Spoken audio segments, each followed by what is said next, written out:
मोदी जी के राज में किसी को मंत्री बनने मिलता है छोटी उम्र में, तो किसी को बहुत ही बड़ा उद्योगपति बनने का अवसर मिलता है। आज भारत का टेक ऑफ हो गया, दुनिया के नज़र में भारत का पूरा ही नज़रिया बदल गया है।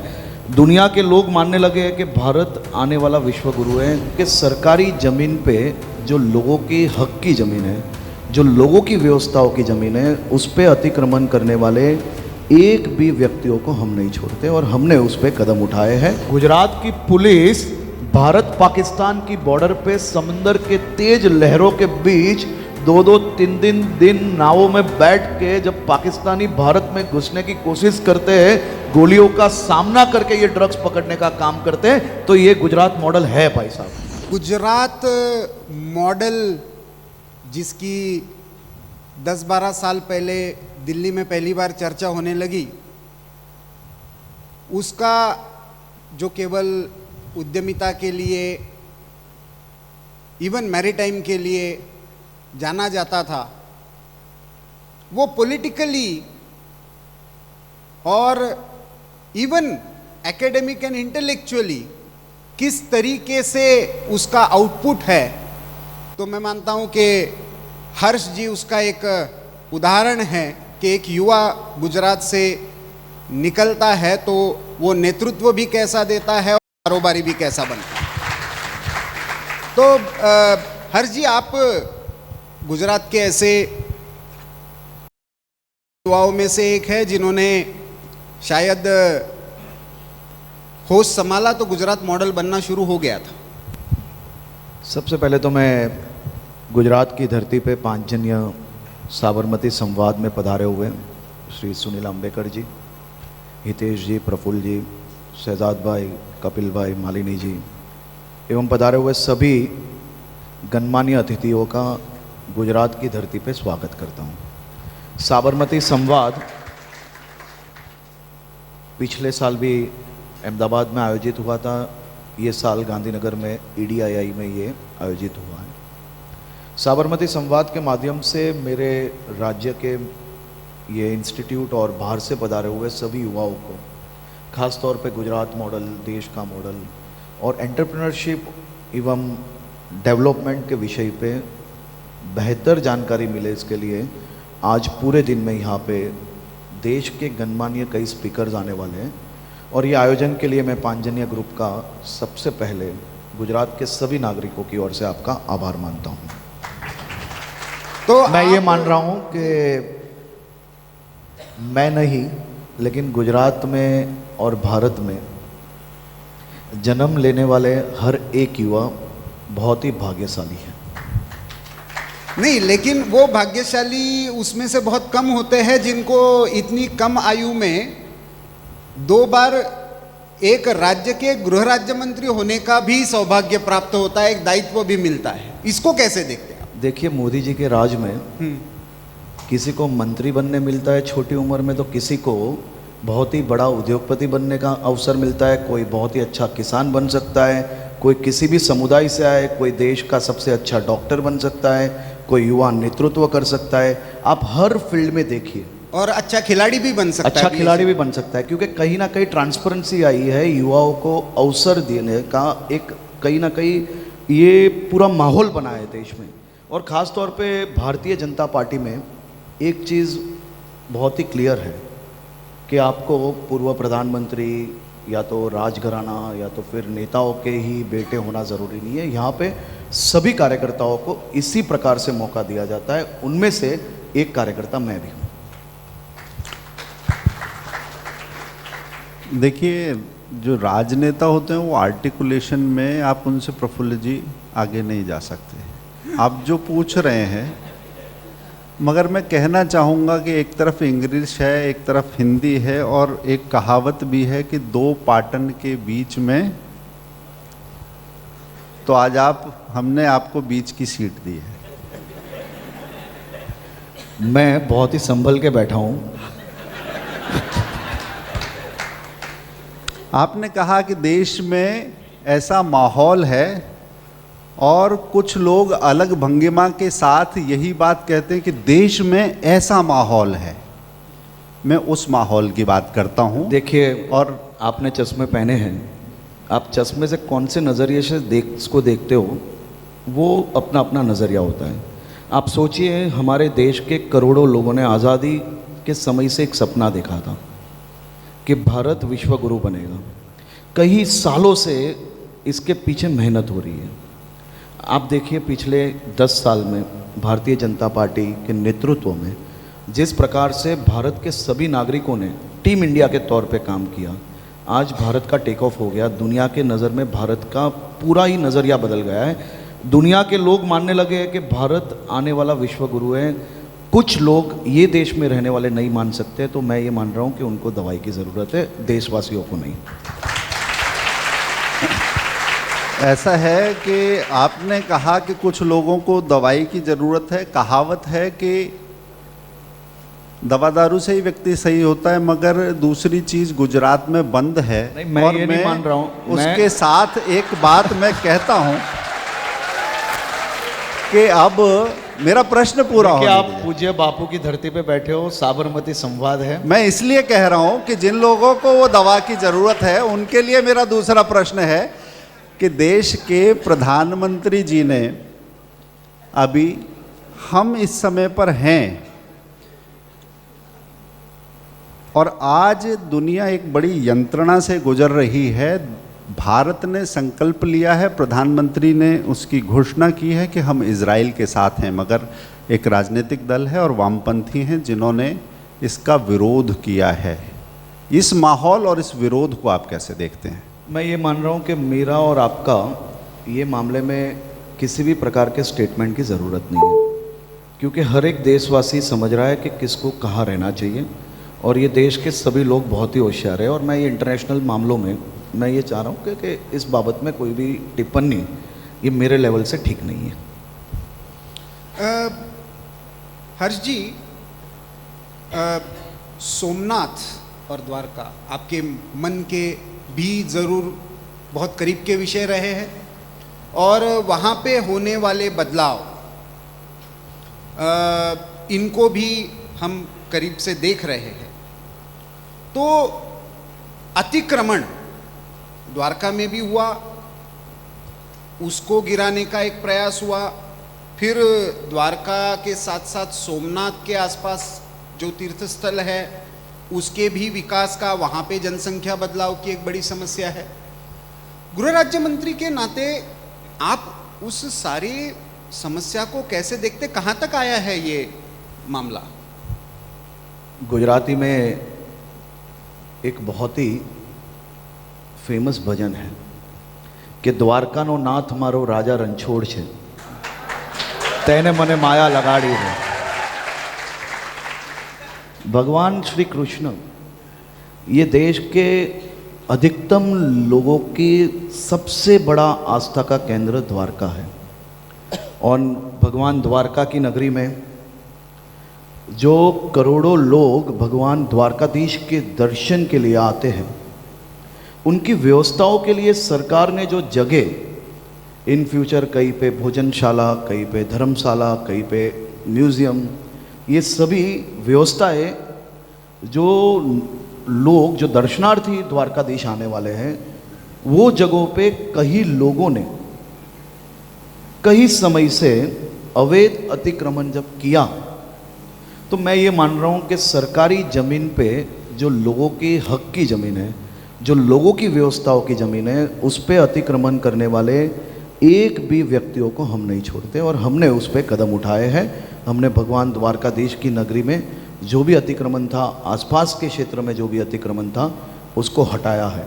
ये अतिक्रमण में कई घर ऐसे भी निकले जिसमें पाकिस्तान, ईरान, अफ़गानिस्तान, वहाँ से भारत में जो ड्रग्स घुसाने की कोशिश की जाती थी, उसका लैंडिंग पॉइंट और उसका स्टोरेज पॉइंट वो घर निकले हैं जो अवैध थे, उसको हटा लिए गए हैं। और ये देश के हित में, देश की सुरक्षा में ये निर्णय लिया गया है, और मैं मान रहा हूँ कि इससे हमारा समुद्र तट और भी सुरक्षित हुआ है। भगवान शिव जी का ये प्राचीन मंदिर, भगवान सोमनाथ जी जहाँ विराजमान हैं, सोमनाथ जी में भी इसी प्रकार से जो लाखों भक्त देश भर में से आते हैं, चाहे वो साउथ में से, नॉर्थ ईस्ट में से, पूरे देश में से जो भक्त आते वहाँ पे उनकी व्यवस्थाओं के लिए सरकार ने जो जगह रखी थी वहाँ पे किसी गुट द्वारा कॉमर्शियल यूजेज के लिए, कच्चे घर बनाने के लिए वो जगहों पे अतिक्रमण किया गया। हमने उसको भी हटाया है। हमने लोगों की व्यवस्था के लिए, लोगों के हक की जगह थी और वो लोगों के हक के लिए हम ये व्यवस्था आने वाले दिनों में वहाँ पे भूपेंद्र भाई पटेल की सरकार वहाँ पे व्यवस्था खड़ी करेगी और भूपेंद्र भाई पटेल की सरकार पूरी ये विषय में बहुत ही गंभीरता से काम करती है। और आने वाले दिनों में सरकारी जगहों पे किसी भी प्रकार का अतिक्रमण किया जाएगा तो हम इसी प्रकार से वो अतिक्रमण हटाएंगे, इसमें कोई भी दो मत नहीं है। हर्ष जी, एक बात से तो मैं सहमत हूँ, पहले काम सरकारी होता था, अब काम असरकारी होता है। मगर आपने कहा कि आने वाले दिनों में, इस दिन और इस समय की मियाद बहुत लंबी न जाए, इसलिए मैं कहता हूँ बिल्कुल शीघ्र आने वाले दिनों में नवरात्र आने वाला है। गुजरात का सबसे बड़ा उत्सव आने वाला है। कुछ अप्रिय घटनाएं बार बार पहले सुनने को मिलती थी। इस बार इस नवरात्रि ये हमारी बहनें बैठी हुई हैं, ये हमारी बेटियां बैठी हुई हैं, माएँ हैं, पिता हैं, इनको इस राज्य का गृह मंत्री होने के नाते आप क्या संदेश देना चाहेंगे, क्या आश्वस्ति देना चाहेंगे? मेरे राज्य की एक भी बेटियों को, मेरी बहनों को, माताओं को किसी भी प्रकार के आश्वासन की ये विषय में ज़रूरत नहीं है। अगर आप यही चीज़ 20-25 साल पहले पूछते तो ज़रूर से आश्वस्त करना पड़ता, लेकिन जब से मोदी जी ने गुजरात के मुख्यमंत्री के तौर पे जब कामगिरी चालू की थी, उस वक्त ऐसा हुआ करता था कि कहीं ना कहीं गुजरात के अहमदाबाद, सूरत, वडोदरा, पोरबंदर, ये सभी शहर अपने नाम से नहीं जाने जाते थे। ये सभी शहर अपने अपने शहर के जो बड़े बड़े गुंडों थे ना, उनके नाम से उनके नाम पर थे। जाने जाते थे। आज ये शहर ने अपनी एक पहचान बनाई है। पिछले साल यहाँ बैठी हुई सब बेटियों को आप पूछ सकते हो कि नवरात्रि कितने बजे तक चली और रात को कितने बजे लोग घर जाते थे। ये गुजरात है भाई साहब, आप भी आइए, परिवार के साथ आइए, देखिए गुजरात में कैसे चलती है नवरात्रि। और गृह मंत्री के रूप में अगर कोई भी घटना बनती है और मेरे राज्य की एक भी बेटियों को किसी भी प्रकार की तकलीफ पड़ती है तो ये हमारी जिम्मेदारी है और वो जिम्मेदारी को हम निभाने के लिए तैयार हैं। आपने कहा कि गुजरात आइए, मैं गुजरात आता हूं और गृह मंत्री से जब बात करता हूं तो उस प्रश्न के पीछे कुछ विशिष्ट तथ्य भी हैं। देश के अन्य राज्यों में शोभा यात्राओं पर, धार्मिक जुलूसों पर हमले हुए, गुजरात में भी ऐसा हुआ। ये जो पूरी मानसिकता है और इन घटनाओं को आप कैसे देखते हैं? देखिए, ये बहुत ही गंभीर विषय है, क्योंकि गुजरात के लोग, चाहे वो दिवाली हो, होली हो, रक्षाबंधन हो, ईद हो, हमने एक राज्य के तौर पे गुजरात के विकास को आगे बढ़ाने का संकल्प लिया। भगवान राम जी की शोभा यात्रा निकले और वो शोभा यात्रा में कोई जानबूझ के वो शोभा यात्रा में कहीं ना कहीं शोभा यात्रा को रोकने की, माहौल बिगाड़ने की कोशिश करते हैं। वो ये मात्र शोभा यात्रा को रोकने के गुनहगार नहीं है, वो ये राज्य की शांति को बिगाड़ने का प्रयास कर रहे हैं, राज्य के विकास को रोकने का प्रयास कर रहे हैं। हम उस पर सख्त कदम उठाते हैं, बहुत ही सख्त कदम उठाते भी हैं और उससे भी सख्त कदम अगर आने वाले दिनों में किसी ने कोई इस प्रकार की हरकत की तो ज़रूर उठाए जाएंगे। उसमें किसी भी प्रकार की दया, किसी भी प्रकार की छूट किसी को भी नहीं दी जाएगी। हर जी, आपने अभी एक जिक्र किया ड्रग ट्रेल का, और आपने द्वारका का जिक्र किया, हम पीछे वेरावल में गए थे, वहाँ पे भी इसके संदर्भ में चर्चा देखने को मिली। और हमारे दिल्ली के मीडिया के जो साथी है उसको फिर वो कहीं गुजरात मॉडल से भी कनेक्ट करते हैं, किसी वो बिजनेस हाउस से भी कनेक्ट करते हैं। क्या है ये मामला? और ये अभी का नहीं है, 93 के बॉम्ब ब्लास्ट से हम ये सुनते हैं कि ये बॉर्डर इतना सेंसिटिव है। ऐसे में सरकार ने इसके बारे में क्या क्या कदम उठाए? और ये गुजरात जो आपने जैसे कहा कि बापू की धरती है, तो वहाँ पे ये ड्रग का ट्रेड और ड्रग का बिजनेस, इसका आगे होता क्या है? देखिए, ये आज के समय का सबसे महत्वपूर्ण प्रश्न है। हम सब बहुत ही अच्छी तरह से जानते हैं कि ड्रग्स आज के समय का पश्चिमी देशों का और वहाँ के नागरिकों के लिए ये एक फैशन स्टेटमेंट बन गया। दुनिया के हर एक देश में ड्रग्स जिस प्रकार से बढ़ रहा है और वो अब एक फैशन स्टेटमेंट जब बनता जा रहा है, उसके सामने आज भी भारत बहुत ही सुरक्षित है। लेकिन जो भी पत्रकार आपको ये गुजरात मॉडल के साथ जोड़ रहे हैं, उनको जरूर से आभार मानना। मैं उनको आभार इसके लिए मानना चाहता हूं क्योंकि ये राज्य की पुलिस सही में ड्रग्स पकड़ने वाला गुजरात मॉडल है। हमने ये कोई भी ड्रग्स, हम ये गांधीनगर में बैठे, गांधीनगर के लोकल पुलिस स्टेशन में आके ये पाकिस्तानी नागरिक जो ड्रग्स यहाँ पे भेजने का काम कर रहे हैं, वो सामने से आके पुलिस स्टेशन में ऐसा नहीं बोल रहे कि साहब ये मैं ड्रग्स लाया हूँ 100 करोड़ का, आप जमा कर लीजिए। गुजरात की पुलिस भारत पाकिस्तान की बॉर्डर पे समंदर के तेज लहरों के बीच 2-2, 3 दिन नावों में बैठ के जब पाकिस्तानी भारत में घुसने की कोशिश करते हैं, गोलियों का सामना करके ये ड्रग्स पकड़ने का काम करते हैं। तो ये गुजरात मॉडल है भाई साहब। और जो पत्रकार आपको ये गुजरात मॉडल की बात कर रहे हैं, वो पत्रकार से जरूर से आभार इसके लिए वापस से मानना, क्योंकि ये गुजरात मॉडल इसके लिए है कि गुजरात ने मात्र गुजरात से ड्रग्स नहीं पकड़ा है। गुजरात ने कोलकाता के पोर्ट पे जाके 3 महीने से जो नाव में इतना बड़ा ड्रग्स पड़ा था, उसको पकड़ने का काम गुजरात पुलिस ने किया है। गुजरात पुलिस ने मात्र गुजरात से नहीं, पंजाब की जेलों से जो पूरे देश में ड्रग्स का नेटवर्क चल रहा था, उसको पकड़ने का काम गुजरात पुलिस ने किया है। राजस्थान, आंध्र, दिल्ली, मध्य प्रदेश, महाराष्ट्र, राजस्थान, सब जगह से ड्रग्स पकड़ने के काम में गुजरात पुलिस ने कहीं ना कहीं महत्वपूर्ण भूमिका अदा की है। हमने ड्रग्स पकड़ा है भाई साहब। ये मात्र कोई कानूनी जुर्म नहीं है। कहीं ना कहीं हम ड्रग्स की बात जब आ जाती है, तब बैकफुट पे जो जाते हैं, उसके कारण ही दुनिया में कहीं ना कहीं ड्रग्स आज बहुत फैल चुका है। हमें ड्रग्स की बातों से दूर नहीं भागना चाहिए।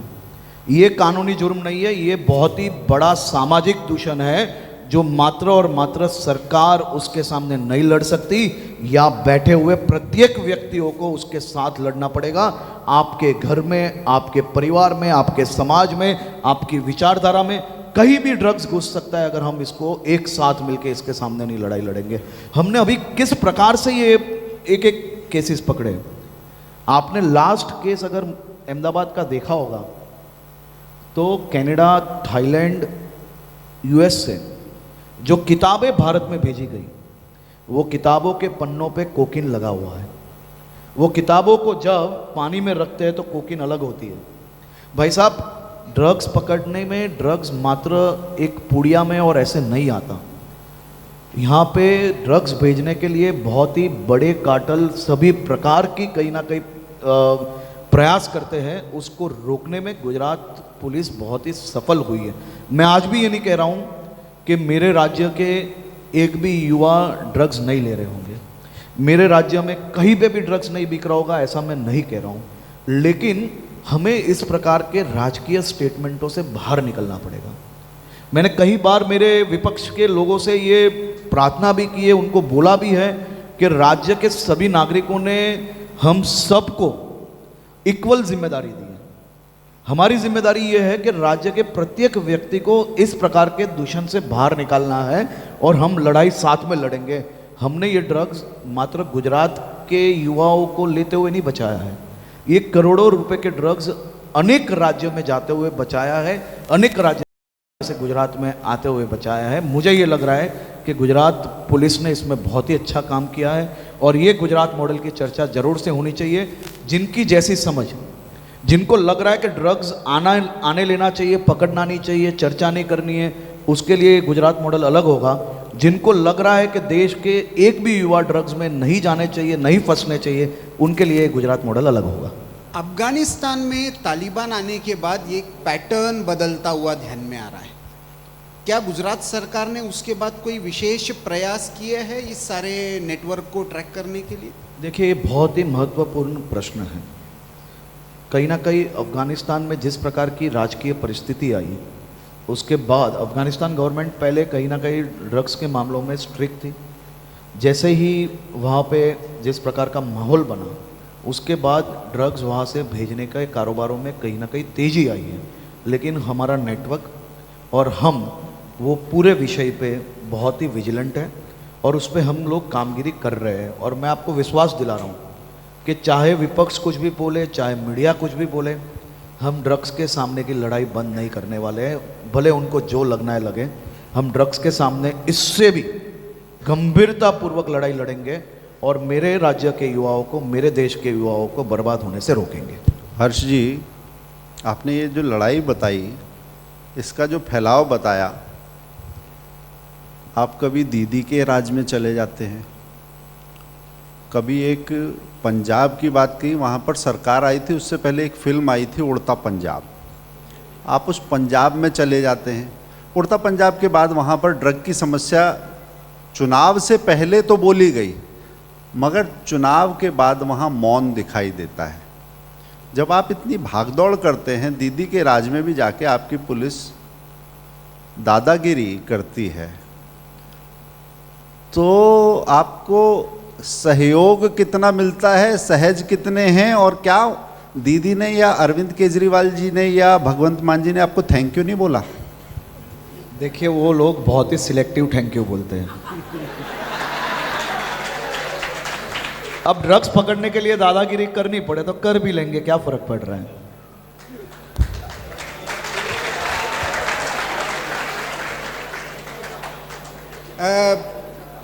आप जैसे गृह विभाग आपके पास है, वैसे युवा विभाग भी है। आप युवाओं के सामने बात रखते हुए, यदि नरेंद्र भाई केंद्र में जाने के बाद आपके पास ये सारा नई टीम बनी, यंग टीम है, इसने आपको उपलब्धियां गिनानी है युवाओं के संबंध में। देखिए, सबसे बड़ी उपलब्धि हमारी ये है कि हम बहुत ही ओपन माइंडेड हैं। यहाँ बैठे हुए प्रत्येक व्यक्ति अपने अपने सजेशंस, अपने अपनी आइडियाज़ हमसे शेयर कर सकते हैं। और सबसे बड़ी बात यह है कि ये सरकार, भूपेंद्र भाई पटेल की सरकार, खास तौर पे सबके सजेशंस पे इक्वली ध्यान देके गंभीरता पूर्वक उस पर काम कर रही है। हम ईगो से काम नहीं कर रहे हैं कि हमने ये सोचा यही सही है, हम यही विषय पे चलेंगे, यही दिशा में आगे चलेंगे, ऐसा नहीं। दूसरा विषय, राज्य के सभी युवाओं के लिए स्पोर्ट्स अपॉर्चुनिटी को हम कहीं ना कहीं बढ़ावा दे रहे हैं। गुजरात के गांवों तक मोदी जी ने खेल महाकुंभ के विचारों के साथ, गुजरात जो हमेशा जब नेशनल गेम्स खेलने हमारे गुजरात के बच्चे जाते थे तो उनको खमन ढोकला, फाफड़ा जलेबी के नाम से बुलाया जाता था। आज गुजरात के युवा कुश्ती में कोई राज्य को हराता है।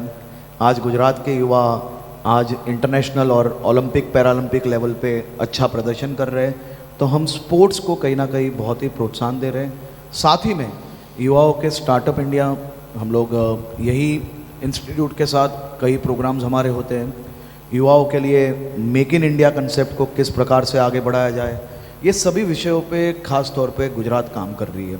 और गुजरात युवाओं के लिए अनेक ऐसे मौके गुजरात सरकार और गुजरात की धरती युवाओं के लिए हमेशा तैयार है। आजकल तो हम कहते हैं, जिस प्रकार से मेरे भाई मित्र एंकर ने जब बोला कि कुछ दिन तो गुजारिए गुजरात के बाद, अब रह जाओ गुजरात, ये आना चाहिए। ये बात सही है, क्योंकि आप देख सकते हो कि जिस प्रकार से गुजरात में अपॉर्चुनिटीज़ बढ़ रही है और जिस प्रकार से मोदी जी एक के बाद एक इंफ्रास्ट्रक्चर और दूसरी फैसिलिटीज़ बढ़ा रहे हैं। मेरा ये मानना है कि मुंबई के लोग जब मुंबई सेंट्रल से दहीसर पहुंचेंगे, उससे पहले बुलेट ट्रेन में पहुंच के वो सूरत में, बड़ौदा में, अहमदाबाद में काम कर पाएंगे। मैं 100% ये बोल रहा हूँ कि वो ट्रैफिकों में जब बाइक से या गाड़ी से निकलेंगे, मुंबई सेंट्रल से दहीसर पहुंचेंगे, उससे पहले वो सूरत या अहमदाबाद पहुंच पाएंगे। इस प्रकार की व्यवस्था मोदी जी के राज में बन रही है। आपने गिफ्ट सिटी और बाकी तैयारियां भी कर दी हैं। गिफ्ट सिटी तो ज़रूर से ही यहाँ बैठे हुए आप जितने भी लोग आज, मेरे सभी साथी मित्र जो आज गुजरात में पधारे हैं, उनको ज़रूर से गिफ्ट सिटी देखनी चाहिए। क्योंकि मोदी जी ने जब गिफ्ट सिटी के विचार देश के सामने रखे थे, आप सब तो अनुभवी लोग हो, आपने ज़रूर से ये पढ़ा होगा, ज़रूर से ये कहीं सो कॉल्ड इंटेलेक्चुअलों के द्वारा मीडिया में सुना होगा कि ये ख्याली पुलाव है, ये बातें हैं। वो सभी लोग आज जो ख्याली पुलाव बोलने वाले लोग भी वही गिफ्ट सिटी से आके मोदी जी के नारे लगाते हैं और मोदी जी की वाह वाह करते हैं। गिफ्ट सिटी जरूर से देखना चाहिए। और वहाँ पे देखिए, मोदी जी का एक, हमें मोदी जी को समझना पड़ेगा। उन्होंने मात्र कोई विज़न रखे ऐसा नहीं है, वो विज़न को साकार करने के बाद आज भी उनकी प्राथमिकता, उनकी गंभीरता वो प्रोजेक्ट्स पे इतनी ही होती है, तब ये प्रोजेक्ट सक्सेस है। कोई भी प्रोजेक्ट मात्र विज़न से नहीं बनते। वास्तव में आपने जिस उदाहरण को रखा, मैं विशेष तौर पर इसी उदाहरण का उल्लेख करके आज अपनी बात को विराम दूंगा। आपके आगे के कार्यक्रम भी हैं। गिफ्ट सिटी, स्मार्ट सिटी कैसी हो सकती है, 2007 के पास वो सपना देखना, और 2017 में मैंने पहली बार उसे देखा था। बाहर से आए हुए लोगों के लिए वास्तव में बताता हूँ कि भारत की पहली स्मार्ट सिटी बन चुकी है, गुजरात में है, आपके निकट है, और उसकी इतनी विशेषताएं हैं कि ताइवान में मैं गया था, उन्होंने अपनी स्मार्ट सिटी दिखाई, तो मैंने गिफ्ट सिटी का जिक्र किया। उन्होंने कहा कि इज़ इट इन पीपीटी और प्रोजेक्शन पोजीशन? मैंने कहा नहीं, it is on ground, you can come and see, visit कीजिए आप। और अभी ताइवान का फाउंडेशन डे था, अनुराग जी भी थे, मैं भी था। बाद में हमारी जब बात हुई तो कुछ लोग वहाँ से यहाँ पर विज़िट करके भी गए हैं। जो सेमीकंडक्टर रिवॉल्यूशन होने वाला, ताइवान उसका एक बड़ा दुनिया में दिग्गज गिना जाता है। अब अंतर्राष्ट्रीय तार भी इस गुजरात मॉडल से, इस भारत मॉडल से जुड़ रहे हैं, और उसके पीछे एक स्पष्ट सोच, युवा नेतृत्व और कर्मठता है, जिसका अभी हर्ष जी ने बड़ी बेबाकी से, बड़ी स्पष्टता से और तथ्यों के साथ जवाब दिया। हर्ष जी, आपका बहुत बहुत धन्यवाद। आज आपने समय निकाला पांचजन्य के इस मंच के लिए, साबरमती संवाद के लिए।